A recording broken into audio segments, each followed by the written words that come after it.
Pilot, air hostess, airport staff, ఏ job అయినా aero falcons తోనే సాధ్యం. కోర్స్ చేయండి, జాబ్ కొట్టండి. Contact now.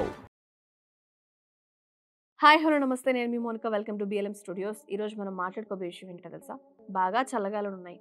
దగ్గు మందు కోసం ప్రతి ఒక్కరు ట్రై చేస్తారు. అందులో అందరూ వాడేది నిమ్మరసం, తేనె కలిపి అని. మరి నిమ్మరసం తేనె మనకి ఉపయోగపడుతుందా? ఈ చిట్కా ఎంతవరకు పనిచేస్తుంది అంటే ఖచ్చితంగా చెప్పగలం ఇది ఎన్నో తరాల నుంచి వస్తున్న ఒక మంచి చిట్కా అని. First of all, this is Monica. Health and wellness గురించి మాట్లాడుకోబోయే టాపిక్ ఇది. చిన్నప్పుడు దగ్గు వస్తే అమ్మమ్మలు కానీ నాన్నమ్మలు కానీ ఒకే ఒక రెమెడీ ఇస్తారు. గుర్తుందా అది మీకు? వేడి నీళ్ళల్లో తేనె, నిమ్మరసం రెండూ కలిపి ఇస్తారు. ఎనర్జీ వస్తుంది, ఇమ్యూనిటీ పెరుగుతుంది అని చెప్పి. కొన్ని తరాల నుంచి మనకి చిట్కా అనేది వస్తుంది. మరి అది నిజంగా పనిచేస్తుందా, లేకపోతే కేవలం మన మనసుని మనం మేనేజ్ చేయడానికి ఒక నమ్మే విషయమా అంటే, దగ్గు వచ్చినప్పుడు మార్కెట్లో దొరికే ఎన్నో మందుల కంటే ఈ హోమ్ రెమెడీకి ఉన్న శక్తి ఎలాంటిదని తెలుసుకోవాలని మీకు అనిపిస్తుందా? సో సైంటిఫిక్ ఎవిడెన్స్తో పాటు ఈ విషయాన్ని మనం కూడా తెలుసుకునే ప్రయత్నం చేద్దాం. First of all, power of honey. Honey అనేది మనకి ఇప్పుడు కాదు, మీరు ఎప్పుడో పురాణ కథల్లో చదివినా కూడా తేనె యొక్క ప్రాముఖ్యత చాలా క్లియర్గా చెప్పారు. తేనెతో ఏం వంటలు చేస్తామనో రకరకాలుగా ఆలోచిస్తారు. తేనె తాగాలా తినాలా అర్థం కాని వాళ్ళు కూడా చాలామంది ఉంటారు. సరే, అది పక్కన పెడితే మెయిన్ రోల్ ఏంటంటే తేనెదే ఈ మిశ్రమంలో. అది దగ్గు మీద ఎలా ఎఫెక్టివ్గా పనిచేస్తుంది అంటే దగ్గుని కంట్రోల్ చేస్తుందట. ఈ తేనె అనేది డెమిల్సెంట్ లాంటిది. అలా వర్క్ చేస్తుంది. అంటే గొంతులో మంటగా గరగరగా ఉంటుంది కదా, దగ్గు అంటే అదే కదా. ఈ తేనె గొంతు పై భాగంలో ఒక లేయర్ లాగా ఏర్పడుతుంది. గొంతు నొప్పి లేకపోతే దురద వస్తే దగ్గు వచ్చినప్పుడు వాటిని తగ్గించడానికి ఉపయోగపడుతుందంట. బ్రెయిన్కి ఒక సిగ్నల్ ఇస్తుంది. ఈ చిక్కగా జిగురు స్వభావం ఉంటుంది కదా, అది బ్రెయిన్కి వెళ్ళి దగ్గు రావడానికి ఏదైతే సిగ్నల్స్ ఇస్తుందో బ్రెయిన్ నుంచి, దాన్ని తగ్గించడానికి ఉపయోగపడుతుందని మన పరిశోధనలు చెప్తున్నాయి. అండ్ ఫోర్మోస్ట్ థింగ్, పిల్లలకు చాలా ఇంపార్టెంట్. ముఖ్యంగా మనం చిన్నపిల్లలకు దగ్గు మందు వేయాలంటే భయపడుతున్నాం, ఎందుకంటే బయట చాలా ప్రాణాలు పోయిన సిచ్యువేషన్స్ వచ్చాయి. దానికి ప్రత్యామ్నాయంగా ఇది పనిచేస్తుందని American Academy of Pediatrics, AAP, వాళ్ళు కూడా చెప్పడం జరిగింది. కాబట్టి తేనెకి దగ్గుని రిలీఫ్ ఇచ్చే శక్తి ఖచ్చితంగా ఉంది. నెక్స్ట్, మనం మాట్లాడుకున్న రెండో ఆయుధం నిమ్మరసం, వేడి నీళ్ళు.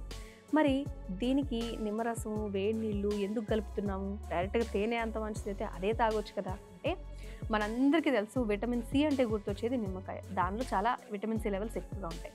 అంతేకాదు, నిమ్మకాయ అనేది ఇమ్యూనిటీని పెంచడానికి హెల్ప్ అవుతుందని చాలామంది చెప్తారు. ఎర్లీ మార్నింగ్ కొంచెం హాట్ వాటర్ లెమన్ వేసుకుని తాగండి. దగ్గు వల్ల జలుబు లేకపోతే వేరే వైరస్లు కూడా వస్తాయి కదా, దానికి విటమిన్ సి ఫైట్ చేయడానికి ఉపయోగపడుతుంది. నిమ్మరసంలో పులుపు ఉంటుంది. అది గొంతులో మ్యూకస్, మనకి కాఫ్ అవి వచ్చినప్పుడు గొంతులో కొంచెం జిగట పదార్థం ఉంటుంది కదా, ఒక్కొక్కలా పిలుస్తారు, అది తగ్గించడానికి హెల్ప్ అవుతుంది. ఇంకా వేడి నీళ్ళ వల్ల గొంతు నొప్పి కొంచెం రిలాక్స్ అవుతుంది. అవి ఆవిరిని పంపిస్తాయి. ఆవిరి, నాజిల్ కాగ్నిషన్. ఆ వేడి నీళ్ళు తాగడం వల్ల నోస్ కొంచెం రిలీఫ్ అవుతుంది. సో కేవలం దగ్గు తగ్గించడానికి మాత్రమే కాదు, దానికి మెయిన్ బేసిక్ అయిన వైరస్ మీద ఫైట్ చేయడానికి కూడా ఈ లెమన్ అనేది ఉపయోగపడుతుంది. ఇదొక కంప్లీట్ వెల్నెస్ ప్యాకేజ్ అన్నమాట. మీకేమనిపించింది? సో మనం దీనికి సంబంధించి ఏమైనా జాగ్రత్తలు తీసుకోవాలా అంటే, అది కూడా ఒకసారి తెలుసుకుంటే పోలా. ఇన్ని విషయాలు తెలుసుకుందాం మనం.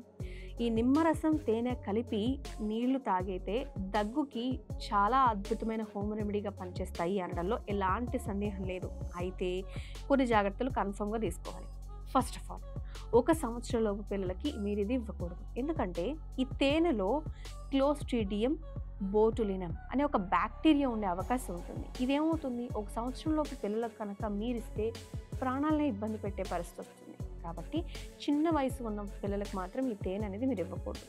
Next, diabetics. అవును, తేనెలో సహజంగా షుగర్ లెవెల్స్ ఉంటాయి. కాబట్టి ఎవరికైతే మధుమేహం, డయాబెటీస్, చక్కెర ఇవన్నీ పేర్లు పెట్టి పిలుస్తాం కదా, వాళ్ళు ఖచ్చితంగా డాక్టర్ని సజెషన్ అడగండి. మరి డాక్టర్ని ఎప్పుడు కన్సల్ట్ అవ్వాలంటే, మీకు దగ్గు 7 days కంటే ఎక్కువ ఉంటే, లేకపోతే జ్వరం కానీ లేదా బ్రీతింగ్ ఇష్యూస్ కానీ ఉంటే, ఆ ప్రాబ్లం ఎక్కువైతే ఖచ్చితంగా డాక్టర్ని కన్సల్ట్ అవ్వండి. సో ఈ హోమ్ రెమెడీ అనేది కేవలం మనకి రిలాక్సేషన్ కోసం మాత్రమే అని కూడా ఒకసారి మీరు తెలుసుకుంటే మంచిది. అసలు ఇవన్నీ కాదు, నా దగ్గర ఒక బెస్ట్ మెడిసిన్ ఉంది, హోమ్ రెమెడీ ఉంది అని మీరు నాకు చెప్తారా? మీరే రెమెడీ ఉపయోగిస్తారు? ఆ రెమెడీస్ గురించి ఖచ్చితంగా మాతో కూడా షేర్ చేసుకోండి. సో ఈ ఇన్ఫర్మేషన్ మీకు నచ్చితే like, share and subscribe. Thanks for watching.